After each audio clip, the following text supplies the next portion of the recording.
ஏற்றப்பட்டிருக்கும் இந்த மெழுகுபர்த்தியின் ஒளியில் பெருமூச்சின் வெப்பம், ஏக்கம், கண்ணீர் ஆகியவை இருக்கலாம். சில வேளைகளில் நன்றியாக கூட இருக்கலாம். ஆனால் திருவருகை காலத்தில் முதல் 2 மற்றும் 4வது ஞாயிற்றுக்கிழமைகளில் வயலட் நிறங்களில் உள்ள மெழுகுபர்த்தியின் ஒளியில் நம்பிக்கை, அமைதி, தவம் ஆகியவற்றை குறிக்கிறது. இந்த 3வது வாரம் மட்டும் பிங்க் கலரில் ஏற்றப்படும் இந்த மெழுகுபர்த்தியின் ஒளி மகிழ்ச்சியை குறிக்கிறது. எனவே இந்த 3வது வாரத்தில் இயேசுவினுடைய பிறப்பை மகிழ்ச்சியாக கொண்டாட இருக்கின்றோம்.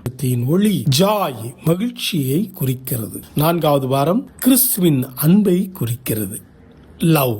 நிறைவாக கிறிஸ்துமஸ் அன்று இயேசுவினுடைய தூய்மையையும் பாவமற்ற தன்மையும் குறிக்கும் அந்த வெள்ளை நிற கேண்டில் ஏற்றப்படும். இயேசுவின் அன்பினால் நாம் வாழ்வோம், நமது அன்பினால் பிறர் வாழட்டும்.